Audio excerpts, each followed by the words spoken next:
ঐক্য এটা আসলে দেওয়ালগুলোকে ভেঙে একদিনে সমান করে দিয়ে এইভাবে কিন্তু এগুলো হয় না। আমি একটা কথা বলতে চাই স্পষ্টভাবে, প্রত্যেকটা বিপ্লবের একজন মধ্যমণি থাকে। এটা আপনি বলশেভিক বিপ্লব বলেন, মাওসেতুংয়ের বিপ্লব বলেন, ইরানি বিপ্লব বলেন, এই যে তালেবানদের যে বিষয়টা, একটা জাতি একটা নেতার পিছনে কিন্তু ঐক্যবদ্ধ হয়। একজন আধ্যাত্মিক মুরব্বীকে সামনে নিয়ে আসতে হবে। ঐক্যের বিষয়টা একটা পুরানো শব্দ, ঐক্য ঐক্য আমরা সবসময় বলে থাকি। আসলে ঐক্যর জন্য ওই আমাদেরকে কারিশমেটিক একজন মুরব্বী দরকার, আমাদের একজন মধ্যমণি দরকার, যাকে কেন্দ্র করে ঐক্যটা হবে। আমি গতকালকেও চৌরমণি বিশ্বাসের সাথে অনেক কথা হয়েছে, তার মধ্যে লাস্টে একটা কথা বলতে চেয়েছিলাম যে সব দল থেকে লোক নিয়ে, প্রতিনিধি নিয়ে লিয়াজো কমিটি করে একজনকে মুরব্বী, মানে সেটা হয়তো আনুষ্ঠানিক ঐক্য না, কিন্তু একটা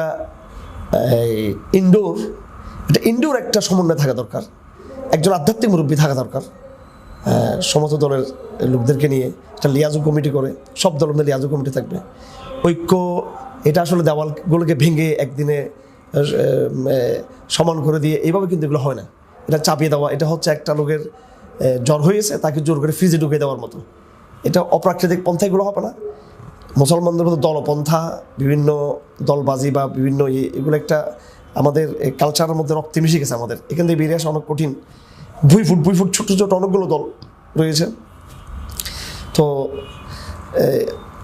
ছোট্ট ছোট্ট দলগুলোকে উচিত বড় বড় দলগুলোর সাথে সমন্বয় করা, আর বড় বড় দলগুলোকে উচিত তাদের বড় বড় দলের ইগো এবং অহংকারকে বাদ দিয়ে তারা পরস্পর সমন্বয় করা এবং একজনকে আধ্যাত্মিক সম্মোহনী কারিশমেটিক ব্যক্তিত্বকে সামনে নিয়ে আসা এবং তার কাছে সাথে জমাবদ্ধ হওয়া, তার কাছে বায়াবদ্ধ হওয়া।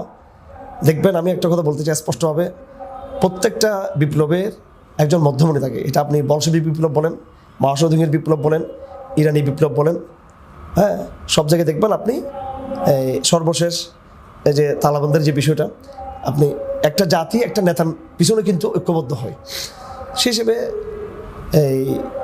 একজন আধ্যাত্মিক মুরব্বীকে সামনে নিয়ে আসতে হবে, যিনি তার আধ্যাত্মিক জায়গায় থাকবেন কিন্তু রাজনৈতিক বিষয়গুলো তিনি পরিচালনা করবেন, রাজনৈতিক বিষয়গুলো তিনি তত্ত্বাবধান করবেন, দেখাশোনা করবেন, পরামর্শ দিবেন। তো এইভাবে একটা জিনিস হতে পারে। এটা নিয়ে আমাদের আরও লিখিত প্রস্তাবনা আছে, যেগুলো আমরা করবো। আপাতত আমাদের মানসিকতা পরিবর্তন দরকার। আর রাজনীতি এবং আধ্যাত্মিকতা দুইটা কিন্তু একদম অভিন্ন। প্রত্যেকটা ঘটনা পড়ার পিছনে কিন্তু আল্লাহ পাকের একটা গোপন হাত কিন্তু এখানে সক্রিয় আছে, এটা আমাদের বুঝতে হবে। বাংলাদেশে ইসলামপন্থীদের সংকট থেকে উত্তরণের জন্য, আগামীদের বিজয় অর্জনের জন্য আধ্যাত্মিক হওয়ার কোনো বিকল্প নেই। যতই আমরা নিজেকে কৌশলবাদী মনে করি, যতই আমরা রাজপথে কথাবার্তা চাপাবাজি করি, যতই আমরা হয়তো প্রশাসনিক ডিলিংস আমরা করি বা কূটনৈতিক আমরা পরাঙ্গমতা আমরা দেখাই না কেন, আমি আজকে দুঃখজনকভাবে ইরানিদের কথা বলতে হচ্ছে, যদি তারা শিয়া, হ্যাঁ, একটা আধ্যাত্মিক একটা সম্মোহনের জায়গা আছে। আর ইউরোপে দেখেন, তাদের মূল্যবোধের ব্যাপারে তারা আপোষহীন। তাদের লিবারালিজম, তাদের হিউম্যানিটি, এইসব মূল্যবোধ এবং টার্মের ক্ষেত্রে তারা কিন্তু আপোষহীন। তো তাদের মধ্যে বস্তুবাদী একটা আধ্যাত্মিকতা তাদের মধ্যে আছে, কিন্তু তা আমাদের মধ্যে একটা এরকম আধ্যাত্মিক চেতনাকে সঞ্চারিত করতে হবে। একজন মধ্যমণি, একজন ইমাম তাকে সামনে নিয়ে আসতে হবে। তিনি তার জায়গায় থাকবেন, কিন্তু আমরা সমস্ত পরামর্শ তার কাছ থেকে নিব আগামী দিনে বিভিন্ন পরিস্থিতিকে মোকাবেলা করার জন্য।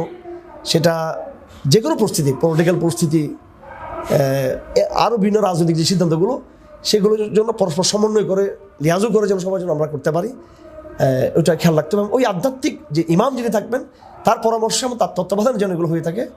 তাহলে আশা করি এই বাংলাদেশের জনগণ আমাদেরকে ভালোবাসার দিকে ভালোবাসার নজর আমাদের দিকে তাকাবেন। আর আল্লাহ পাকও তার গায়বী নুসরত আমাদের ইমামের মাধ্যমে সাহায্য করবেন। নামাজ যখন আমরা পড়ি, একজন ইমাম সামনে থাকে। আল্লাহর দরবার যখন একজন ইমাম সামনে থাকে, সমাজ সংস্কারের ক্ষেত্রেও একজন ইমামকে আমাদের সামনে থাকতে হবে। এই জন্য ঐক্য কথাটা না বলে আমরা ইমাম শব্দের কথা বলি, আমির শব্দের কথা বলি। তিনি হয়তো আনুষ্ঠানিক ওই রকম একদলীয় আমির হবেন না, বহুদলীয় ব্যবস্থার মধ্যে একটা সমন্বিত একটা প্রক্রিয়ার ভিতর দিয়ে তিনি একজন আধ্যাত্মিক, আমি ওই এমারতের কথা বলতে চাই। আমি আপাতত পরবর্তীটা পর্যায়ক্রমে সেটা সময় আমাদেরকে বলে দিবে।